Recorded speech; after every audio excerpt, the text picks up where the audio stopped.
সুখিয়াপোখরি থেকে তিনি দার্জিলিং যাবেন। আগামীকাল প্রশাসনিক বৈঠক রয়েছে। আজকে কিছুক্ষণ আগে মিরিকে যান মুখ্যমন্ত্রী মমতা বন্দ্যোপাধ্যায়। ত্রাণ পুনর্বাসনের কাজ তদারকি করেন তিনি।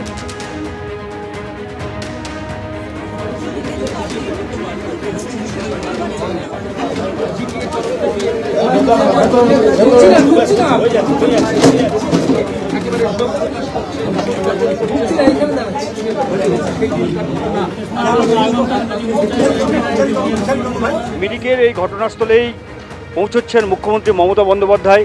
এই যে বাড়িটা দেখা যাচ্ছে, ব্যাপক ধসে বাড়িটা ভেঙে পড়ে এবং বাড়ির মধ্যে তিনজন ছিলেন বীরেন্দ্র রায়, উষা রায় এবং সাতমা লামা, এবং তিনজনেরই মৃত্যু হয়, একেবারে মর্মান্তিক মৃত্যু।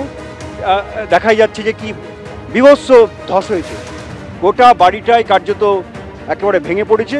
মুখ্যমন্ত্রী ঘটনাস্থলে এসে পৌঁছেছেন এবং নিজের চোখে তিনি দেখছেন যে কী ধরনের বিপর্যয় এখানে হয়েছিল। এলাকার সাধারণ মানুষের সঙ্গে তিনি কথা বলছেন এবং ত্রাণ নিয়ে এসছেন। সেই ত্রাণ তিনি এখানকার পরিবারগুলোর হাতে তুলে দেবেন।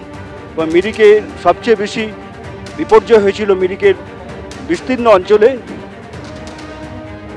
এবং এই বিপর্যয়ে বেশ কিছু মানুষের মৃত্যু হয় এবং তার মধ্যে শুধু এখানেই তিনজনের মৃত্যু হয়েছিল। এবারের দ্বিতীয় দফার যে উত্তরবঙ্গ সফর, সেই সফরের প্রথম দিনেই মুখ্যমন্ত্রী ডুয়ার্সের বিভিন্ন এলাকা পরিদর্শন করেন এবং সেখানকার যে কতটা ক্ষয়ক্ষতি হয়েছে তা নিয়ে পর্যালোচনা বৈঠক করেন। এরপর দ্বিতীয় দিনে তিনি নাগরাকাটায় যান। নাগরাকাটার প্রত্যন্ত এলাকায় তিনি পৌঁছে যান এবং সেখানকার যে গ্রামীণ এলাকাগুলো সেখানে তিনি পৌঁছন এবং সেখানকার দুটো ত্রাণ শিবির পরিদর্শন করেন।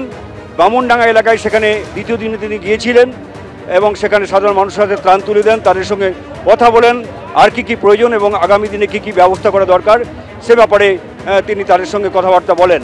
এবং আজকে মুখ্যমন্ত্রীর এই যে দ্বিতীয় দফার উত্তরবঙ্গ সফরের তৃতীয় দিন, এবং এই তৃতীয় দিনে তিনি একেবারে মিরিকে এসে পৌঁছে গেছেন এবং মিরিকে যেখানে একই বাড়ির তিনজন তারা মারা গিয়েছিলেন, বাড়ি ধসে গিয়ে তাদের মর্মান্তিক মৃত্যু হয়েছিল, একেবারে সেই ঘটনাস্থলে তিনি পৌঁছেছেন। আগামীকাল দার্জিলিংয়ে মুখ্যমন্ত্রীর একটি পর্যালোচনা বৈঠক ডেকেছেন এবং সেই পর্যালোচনা বৈঠকের পরে বৃহস্পতিবার তিনি নামবেন শিলিগুড়িতে, শুক্রবার কলকাতায় ফিরবেন মুখ্যমন্ত্রী। ক্যামেরায় শান্তনু দত্তের সঙ্গে Ashaful Hossain, ABP Ananda, Mirik.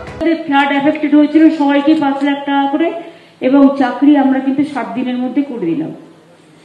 Now you can join whatever you have the document। नाम एड्रेस का नहीं है तो अब इधर में लिखा लो, कैंप चल रहा है। एजुकेशनल क्वालिफिकेशन को हमका जरूरत नहीं है, रीड एंड राइट में हो जाएगा, ठीक है। इसके लिए चिंता मत करो।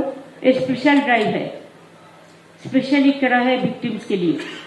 आप लोग अच्छा रहे ठीक से, जब तक घर ठीक ठाक ना हो आप इधर में रहो, आपका किचन चलेगा, आपका पूरा बंदोबस्त चलेगा। एवं तुम्हें रिलीफ मटेरियल गुलो दीते शुरू करो।